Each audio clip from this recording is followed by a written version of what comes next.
আমার সৌর্য কি করছে? হ্যাঁ, আমার ছোট্ট সৌর্য সোনা। ও বাবা, কি ভাবছো? আজকে রথ দেখতে যাবে? সবাইকে বলে দাও, বলে হ্যাপি রথযাত্রা। আজকে রথ দেখতে যাব, বলে দাও। সবাইকে বলে দাও আমি রথ দেখতে যাব আজকে। নমস্কার বন্ধুরা, মাই সৌর্য সোনা চ্যানেলে তোমাদের সকলকে স্বাগত। শুরু করছি আমার থার্ড ব্লগ, রথযাত্রা স্পেশাল।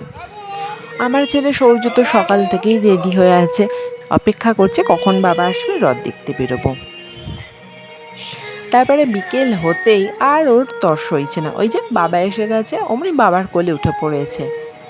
ব্যাস, আর কোনো দিকে ও তাকাবেও না, শুধু বাবাকে পেলে ও আর কিচ্ছু চায় না। তারপরে সন্ধেবেলায় আমরা বেরিয়ে পড়লাম, মানে সৌর্য বেরিয়ে পড়লো ওর বাবা, মা, মাসি এবং দিদুর সাথে রথ দেখতে। আমাদের বাড়ির সামনেই বিশাল বড় রথের মেলা বসে, নানান জায়গা থেকে এখানে লোকের ভিড় হয়। আর আমরাই বা কেন বাদ যাব? গত বছর যেহেতু সৌর্য তখনও জন্মায়নি, সেই কারণে আমার সমস্ত কিছুই বাদ ছিল দেখতে যাওয়া। আর এবছর সুযোগটা সদ্ব্যবহার তো করতেই হবে, আর আবহাওয়াও ভালো ছিল, সেই কারণে আর মিস করলাম না সুযোগটা। ঘরের সামনেই, আমাদের বাড়ির সামনেই প্রথমেই দর্শন পেলাম জগন্নাথ দেবের। তারপর চলে গেলাম মেন জায়গা। তোমরা দেখতেই পাচ্ছ এখানে কত বড় প্যান্ডেল হয়েছে এবং কত লোকের সমাগম হয়েছে। এখানে প্রতি বছরই এরকম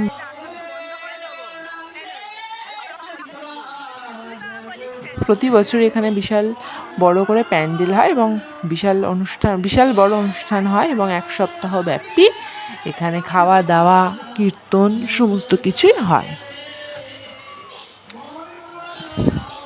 আমরা এখানে বেশ কিছুক্ষণ সময় কাটালাম, সৌর্য তো গিয়ে বেজায় খুশ। তারপর এই যে বিশাল বড় একটা স্ট্যান্ড ফ্যানের সামনে ওর বাবা ওকে নিয়ে একটু বসে পড়লো। তারপর আমরা একটু ফটো তোলার মুডে চলে গেলাম। আর সৌর্য তখন চারিদিকটা দেখছে, উপভোগ করছে। ও তো প্রথম দেখছে না, এত আলো, এত লোকজন আর এত আওয়াজ। আমাদের একটু প্রথমে ভয় লাগছিল বাচ্চার কানের যদি কোনো ক্ষতি হয়, তাই বেশিক্ষণ ওখানে আমরা সময় কাটাইনি। দুই একটা ফটো তোলার চেষ্টা হচ্ছিল ওর বাবার ফোনে, কিন্তু খুব যে ভালো ছবি তুলতে পেরেছি তা নয়।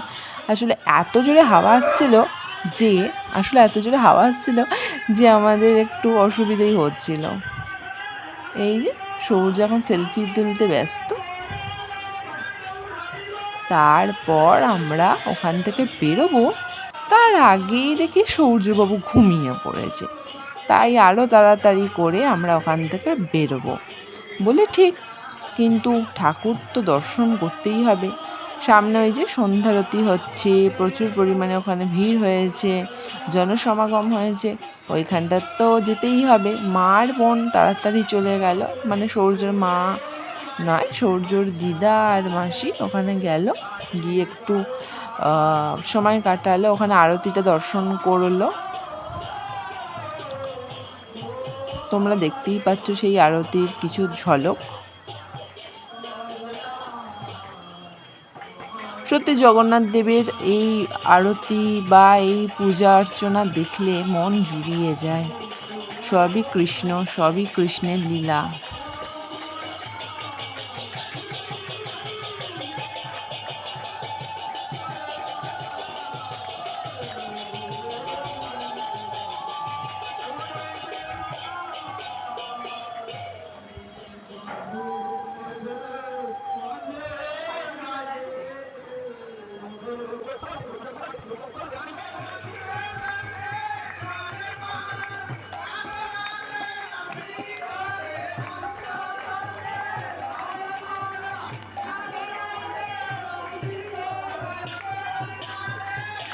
এই মাঠটিতে আসলে পার্শ্ববর্তী একটি মন্দির আছে, বাড়ির কাছেই গঙ্গার ধারে আসলে গৌরাঙ্গ সেবাশ্রম বলে একটি মন্দির আছে।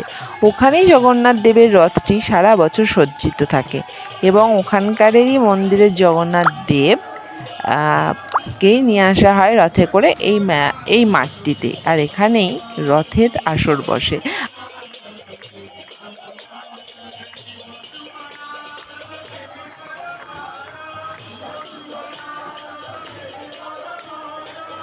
আমরা প্রতি বছরই যাই, এবছর সৌর্য নতুন মেম্বার, সৌর্যকে নিয়ে যেতে ভালোই লাগলো।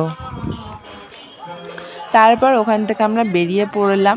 বাড়ি আসার পথে এই যে মেলা বসেছে, এটা আসলে এতক্ষণ ধরে তোমরা যে রথের পুজোটা দেখছিলে সেইখানকার রথের জন্য নয়, এই পথের ধারেই আরেকবার তোমাদেরকে আমরা এই পথ ধরে যেতে যেতেই আরও একটা রথ পড়বে। সেই রথ উপলক্ষেই এই রাস্তার ধারে বসে মেলা প্রতি বছর, আর সেই মেলারই ঝলক তোমাদের সামনে তুলে ধরলাম। আর এই পথ ধরে ধরে যেতে যেতেই আমরা পৌঁছে যাব আমাদের বাড়িতে।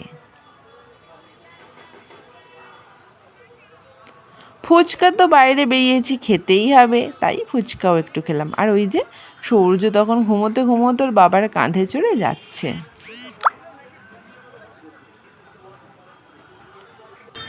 আর ওই দিন আবহাওয়াটা ভালো থাকায় বাচ্চা থেকে বুড়ো প্রত্যেকেই বেরিয়ে পড়েছে রথের উদ্দেশ্যে, রথ দেখতে, রথের মেলা দেখতে।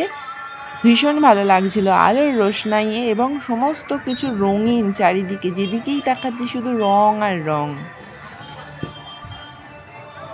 আমি জানি আমার সাথে সাথে তোমাদেরও এই ভিডিওটা ভালো লাগছে, আর তোমরা তো সবাই আমাকে ভালোবাসছো, আমার ছেলেকে ভালোবাসছো। আমার চ্যানেলটাকে তাড়াতাড়ি সাবস্ক্রাইব করে নাও এরকম আরও ভিডিও দেখতে হলে। আর আমি জানি তোমাদের ভালো লাগছে, আমি তোমাদের ভালোবাসা পাচ্ছি, আরও পেতে চাই। তোমরা তাড়াতাড়ি আমার চ্যানেলটাকে সাবস্ক্রাইব করে নাও। এই যে সেই জগন্নাথ দেবের রথ আর একটা পড়লো, এই যেখানে ঠাকুর বসানো রয়েছে, এই ঠাকুরটা আর এই রথটাকে ঘিরেই এই পথের ধারে যে মেলাটা বসেছে, এইটা তোমরা দেখে নাও বন্ধুরা। এই মেলা ধরে যেতে যেতে পথ শেষ হয়ে গেল, এবার আমাদের বাড়ি ফেরার পালা। আর বাড়ি ফেরার আগে পরে একটা আমাদের বাড়ির সামনে মন্দির, সেটা হচ্ছে মা শীতলা মায়ের মন্দির। তো সেই মাকে দর্শন করে এলাম। শুধু তো শীতলা মা উনি একা নন, ওখানে শিব, ওখানে মহাদেব রয়েছেন, ওখানে কালী, বড় বাবা, হনুমানজি এবং লক্ষ্মীনারায়ণও রয়েছে। তো আমরা সবাই মিলে ফেরার পথে মন্দির দর্শন করে এলাম, মা বাবাদের দর্শন করে এলাম। সৌর্যকে নিয়েই প্রথম আমরা গেলাম ওই মন্দিরে, তো একসঙ্গে একেবারে ওটাও দর্শন হয়ে গেল। ভালোই লাগছিল, মনটা খুব ভরে যাচ্ছিল, আনন্দে খুব তৃপ্ত হয়েছি। এই মন্দিরটি নতুনভাবে সংস্করণ করা হয়েছে। আর ওই যে সৌর্যর ঘুম ভেঙে গিয়েছে ইতিমধ্যে, সৌর্য আবার বাবার কোলে করেই বাড়ি ফিরছে। আর এই যে একদম বাড়ির সামনেই আমরা আবার এসে গিয়েছি। আমরা যে রাস্তাটা দিয়ে গিয়ে বেরিয়েছিলাম, অর্থাৎ বেরোনোর সময় যেটা দিয়ে গিয়েছিলাম তার অপোজিটের রাস্তা দিয়ে ফিরলাম, কারণ আমাদের বাড়ির দুদিক দিয়েই যাতায়াত করা যায়, তাই আমরা সেই সুযোগটা সদ্ব্যবহার করলাম। একেবারে সব কিছু দেখে ওই রাত 8:30 নাগাদ বাড়ি ফিরলাম। বাই, তোমরা তাড়াতাড়ি সাবস্ক্রাইব করো।